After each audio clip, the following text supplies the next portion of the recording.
हम बात करते हैं अपने नेक्स्ट टर्म की, that is capital stock and investment. There is a difference between a capital stock and investment. ध्यान से देखना एक एग्जांपल से। कैपिटल स्टॉक मतलब क्या होता है कि भाई जो मेरे को मेरे मेन वर्क को कंडक्ट करने में मदद कर रहे हैं, हम उसको कैपिटल स्टॉक बोलेंगे। फॉर एग्जांपल कि अगर मैं किसी भी चीज का प्रोडक्शन कर रही हूं और मुझे उस चीज का प्रोडक्शन करने के लिए प्लांट्स एंड मशीनरी, बड़ी बड़ी मशीन्स वगैरह क्या कर रही है, मदद कर रही है फॉर कंप्लीटिंग द प्रोडक्शन, वो मेरे क्या होंगी, मेरी कैपिटल स्टॉक होंगी।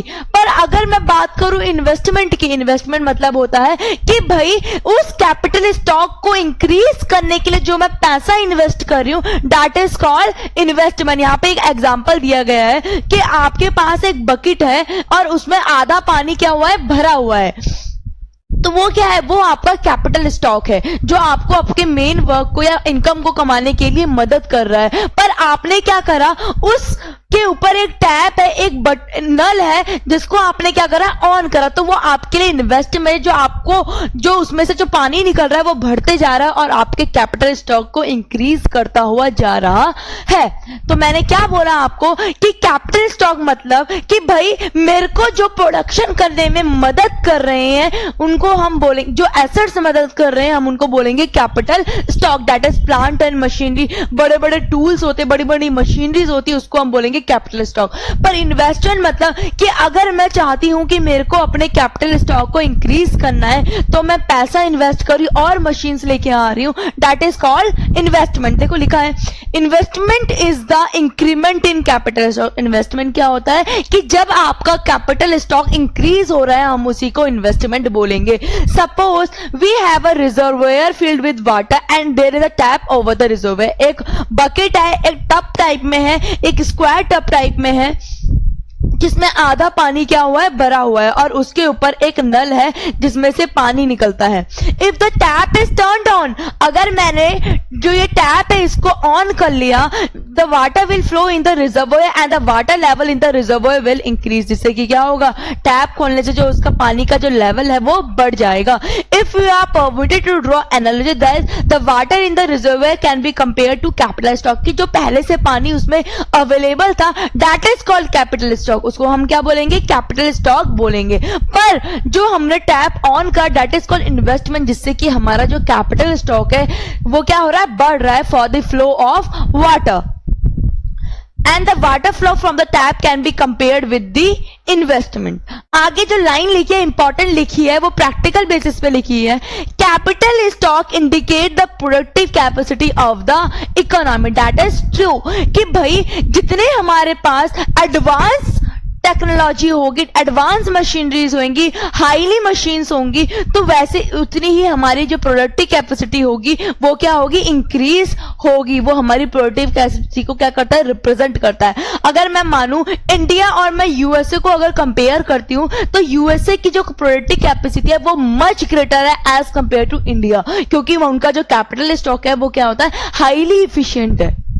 Suppose with 100 machine the economy can produce at the maximum 1 lakh unit of output। कि भाई जो मेरे पास कैपिटल स्टॉक है that is 100 मशीन, उससे मैं कितना प्रोड्यूस कर पाती हूँ, 1 लाख यूनिट का प्रोड्यूस कर पाती हूँ maximum. Here 100 machine represent the capital stock and the 1 lakh unit of output representing the productive capacity। If the company decided to increase the level of output, अगर कंपनी चाहती है कि भाई वो प्रोडक्टिव कैपेसिटी को इंक्रीज करे तो उसको अपना कैपिटल स्टॉक इंक्रीज करना पड़ेगा, नहीं करना पड़ेगा, उनको करना पड़ेगा। It has to produce new machine.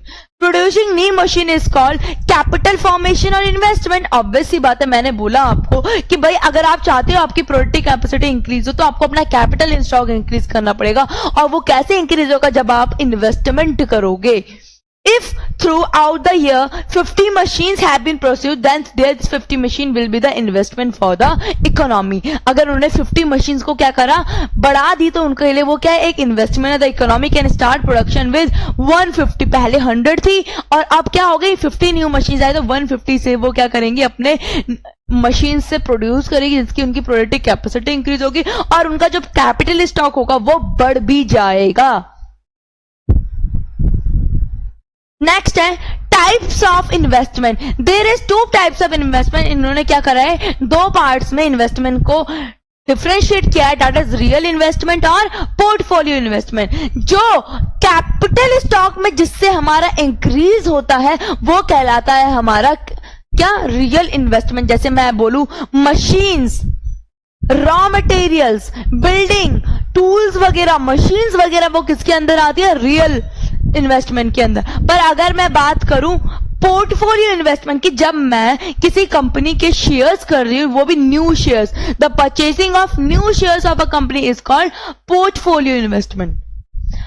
अगर मैं मशीन्स, लैंड, बिल्डिंग वगैरह परचेज कर रही हूं, टूल्स, मशीन्स वगैरह परचेज कर रही हूं, that is called real investment. पर अगर मैं किसी कंपनीज के न्यूली शेयर्स क्या कर रही हूं, परचेज कर रही हूं, that is called portfolio investment. पर इन्होंने एक बात बोली है कि अगर कोई पर्सन है, फॉर एग्जांपल ये कंपनी है, इन्होंने शेयर इशू करे किसी एक इंडिविजुअल को, तो उसने क्या करा, शेयर परचेज कर लिए, ठीक है। फिर एक और पर्सन आया, उसने इस पर्सन से परचेज करे, क्या हम इसको इन्वेस्टमेंट बोलेंगे? नहीं, क्योंकि इससे कैपिटल स्टॉक में कुछ इंक्रीज नहीं हुआ है, क्योंकि ये जो शेयर थे इससे पहले ही कैपिटल स्टॉक इंक्रीज हो गया था। दोबारा इशू करने से there will not be a increase in a capital stock. Purchasing of existing share from another shareholder is not an investment because it cannot increase the capital stock of the economy. It is the saving that I invested. ये क्या है, saving है, जो पैसा एक उस individual ने बचा रखा है, उसी ने क्या करा, उस पैसे को इन्वेस्ट कर दिया।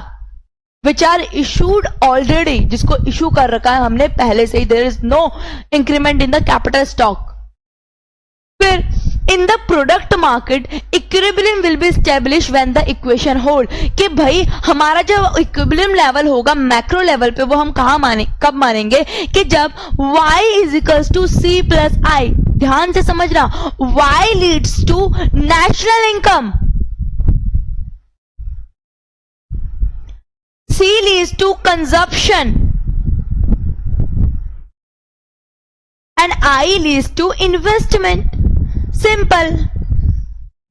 अब मेरी बात देखना, ये इक्वेशन क्यों फिट बैठी हमारी इकोनॉमी के अंदर, क्यों इसे इक्विलिब्रियम लेवल बोला गया।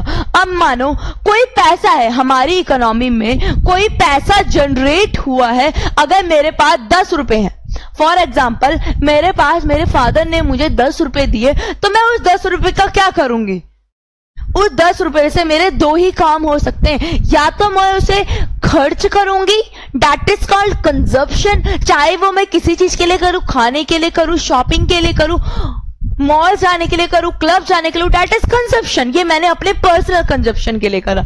या फिर मैं उस पैसे को बचा के उसको क्या कर दूंगी, इन्वेस्टमेंट कर दूंगी। क्या कर दूंगी, इन्वेस्टमेंट। तो यही है वाई आपकी इनकम के दो ही यूज होता है, जैसे one is consumption, second one is investment. जो कहां से हुआ, जो आपने सेविंग कर रखी थी, उसी पैसे को आपने पैसे को क्या करा, इन्वेस्ट कर दिया। देखो लिखा है where y is the national income and c is consumption demand and I is investment demand. The right side hand of the equation is aggregate demand and the left side of the equation is aggregate supply. आपने देखा होगा aggregate demand is equals to aggregate, जितनी demand हो रही है उतनी ही supply होती है।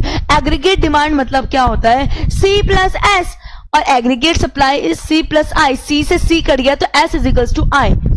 अब मैम आप क्या बोल रहे हो कि हमें माना गया है या आपको आगे पढ़ना है, पर यहाँ पे इतना समझो कि जो हमारा इक्विलिब्रियम लेवल होता है वहां पे एग्रीगेट डिमांड, जितनी डिमांड हो रही है उतनी ही सप्लाई होती है। और एग्रीगेट डिमांड के दो यूज होते हैं कि आपने कंजप्शन करा होगा या फिर पैसे को बचाया होगा। किसके पॉइंट ऑफ व्यू से, कंज्यूमर के पॉइंट ऑफ व्यू से। पर एग्रीगेट सप्लाई में या तो आपने कंजप्शन किया होगा या तो आपने अपने पैसे को इन्वेस्ट किया होगा for increasing your capital stock, क्योंकि आपको अपनी प्रोडक्टिव कैपेसिटी को इंक्रीज करना है। तो यही लिखा है, जब C से C कैंसिल हो गए तो S is equals to I, saving is equals to investment. So only equilibrium saving is equals to investment, but there is no guarantee that two should always be equal. Obvious ही बात है, मैंने बोला ना, जो एक कंज्यूमर होता है वो अपने पैसे को सेव करता है। पर अगर मैं बात करूं किसकी, एक बिजनेसमैन की तो वो अपने पैसे को घर में नहीं रखे रहता, वो अपने पैसे को इन्वेस्ट करता है जहां पे वो बेस्ट इन्वेस्टमेंट, जहां पे उसको रिटर्न मैक्सिमम मिल सके, जहां पे उसको मैक्सिमम प्रॉफिट अर्न हो सके.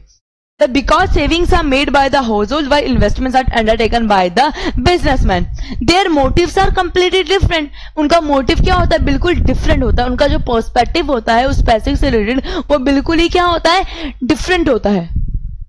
If there is a foreign investment तो S is equals to I नहीं हो सकता. अगर फॉरेन इन्वेस्टमेंट है तो saving is equals to investment नहीं हो पाएगा.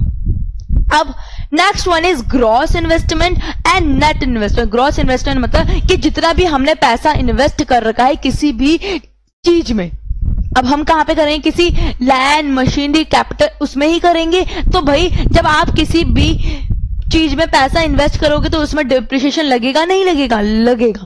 तो आपकी total value of your asset is called gross investment. पर अगर मैं अपनी इन्वेस्टमेंट में से क्या हटा दूं? डेप्रिसिएशन हटा दूं, that is called net investment. Obvious ही बात है, अगर हम मशीनरीज वगैरह, लैंड्स वगैरह परचेज कर रहे हैं, बिल्डिंग्स वगैरह लैंड में तो नहीं लगता पर बिल्डिंग्स वगैरह परचेज करते हैं तो वो डेप्रिशिएट होती है. तो उसकी जो नेट वैल्यू होगी that is called net investment.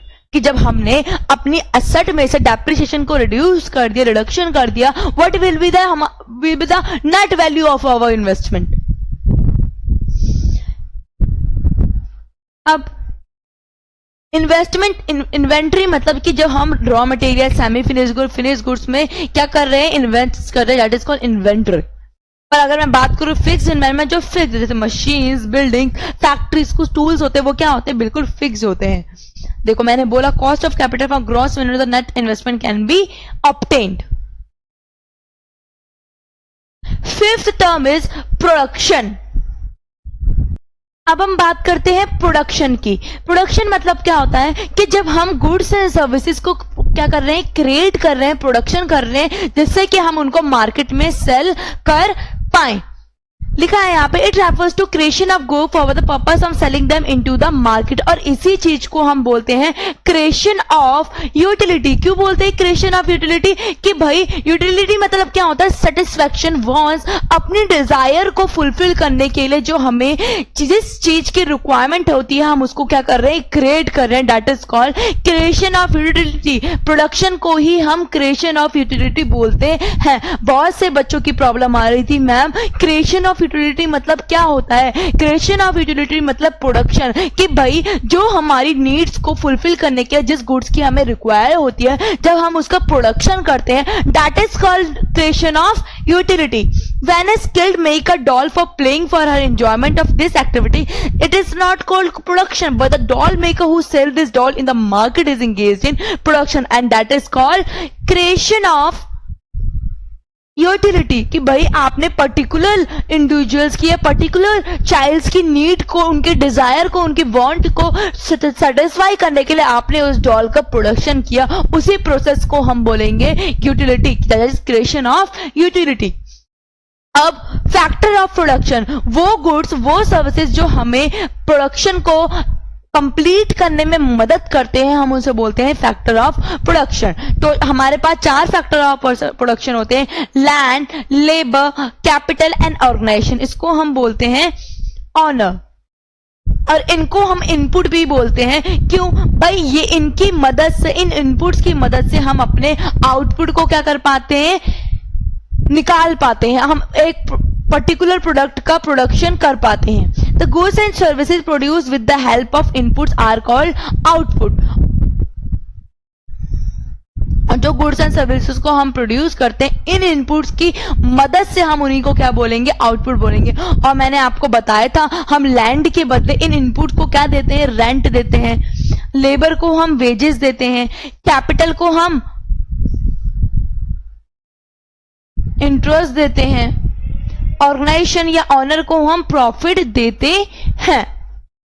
Next one is consumption. Consumption मतलब क्या होता है कि भाई जो गुड्स एंड सर्विसेज का प्रोडक्शन हुआ है अब आप उसको फाइनली क्या कर रहे हो? कंज्यूम कर रहे हो. consumption is determined as a satisfaction of human needs through the use of goods and services that is produced by the producer. Determinants of consumption, कुछ determinants होते हैं, components होते हैं present की income, future की income and wealth income. अगर हम बात करें कि भाई determinants of consumption क्या होते हैं, that is present जो अभी की income है, future की income है, that is wealth income, कि भाई जो हमारे पास जिस चीज की ownership है, जिन goods की, that is called wealth income. अब हम बात करेंगे सेविंग. सेविंग मतलब क्या होता है कि जो हमने पैसा, फॉर एग्जाम्पल मेरे पास 10 रुपए थे, क्या मेरे पास 10 रुपए से अब उस 10 रुपए में से मैंने 5 रुपए खा लिए, जो 5 रुपए बचे, दैट इज कॉल्ड सेविंग. अगर मैं अपनी इनकम में से कंजप्शन को रिडक्शन कर दूं, माइनस कर दूं, व्हाट विल वी गेट, हमें मिलेगा हमारी सेविंग, और उसी पैसे को हम क्या करते, इन्वेस्ट करते हैं. Saving is defined as income minus consumption. Whatever is left in the hands of an individual after meeting the consumption expenditure is called saving. Underline करना कि भाई जो हमारे हाथ में बच जाता है हमारी इनकम में से, क्या अपनी कंजप्शन एक्सपेंडिचर को घटा के, तो वो हमारी होती है saving. Saving is generated out of the current income and also out of past income, कि जो हम पहले से बचाते हुए पैसा आ रहे हैं और जो अभी पैसा बचा रहे हैं, दैट इज कॉल्ड सेविंग्स. अब हम बात करेंगे नेक्स्ट टर्म की, डेट इज इनकम. इनकम मतलब क्या होता है कि भाई जो हमारे पास हम उस पैसे को कमा रहे हैं वर्क करके, डेट इज कॉल्ड इनकम, और उसी को हम बोलेंगे अपनी परचेसिंग पावर. ऑब्वियस सी बात है कि जितना पैसा मैं कमाऊंगी उतनी ही मेरी परचेसिंग पावर होगी, क्योंकि मैं उस पैसे से अपने एक्सपेंडिचर, अपनी इन्वेस्टमेंट, अपनी सेविंग्स कर पाऊंगी. देखो लिखा है यहाँ पे, The net inflow of money of a person over a certain period of time is called income. Obvious सी बात है कि जो उनकी इनफ्लो है, that is called purchasing power, क्योंकि उस पैसे से वो या तो कंजप्शन करती है या फिर इन्वेस्टमेंट करती है, that is called saving also. अब इनकम आपकी डेली भी हो सकती है, वीकली भी हो सकती है, मंथली भी हो सकती है, ईयरली इनकम भी हो सकती है. नेक्स्ट क्या लिखा है, wealth and income. A person consumes a part of income and saves the rest. Obvious सी बात है, जो एक इंडिविजुअल होता है वो एक सेविंग नेचर का होता है, क्योंकि वो सारा का सारा पैसा कंज्यूम नहीं करता है, वो अपने फ्यूचर के लिए सेविंग करते हुए चलता है. This savings are accumulated in the form of wealth, और हम इसको क्या करते हैं, एक्यूमुलेट करते हैं, जिससे कि हम वेल्थ को क्रिएट कर सकते हैं. मैंने बताया था आपको ऊपर टर्म से, wealth is that thing that is we could saved, जिसको हम क्या करते हैं, जिसके पास हमारे पास ऑनरशिप होती है, जिसको हम फ्यूचर के लिए यूज करते हैं. Wealth is a stock on, कि हम उसे at a point of time में कैलकुलेट कर सकते हैं. पर अगर मैं बात करूं इनकम की, उसको वो कि हम उसे at a period of time नहीं कैलकुलेट कर सकते, हम उसे over a period of time calculate करते हैं, क्योंकि उसका एक टाइम पीरियड होता है. जैसे फॉर एग्जांपल मैं बोलूं एट अ टाइम, इस पॉइंट ऑफ टाइम में मेरा स्टॉक क्या है, तो हम उसको इजीली कैलकुलेट कर पाएंगे. पर अगर मैं बात करूं कि भाई एट अ टाइम मेरी इनकम कितनी है, एट अ टाइम मेरा प्रॉफिट कितना है, उसको हम कैलकुलेट नहीं कर पाएंगे, क्योंकि वो एक पर्टिकुलर पीरियड का होता है.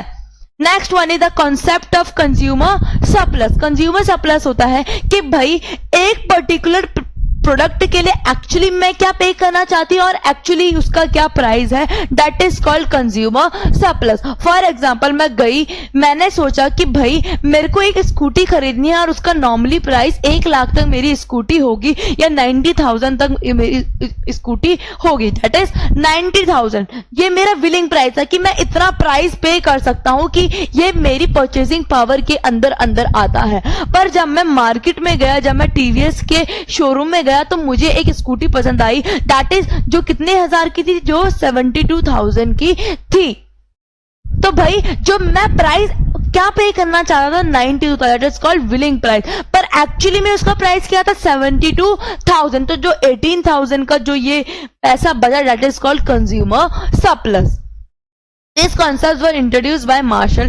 This concept is derived from the law of diminishing marginal utility. ये जो concept है ये कहाँ से derived हुआ है, law of diminishing marginal utility से.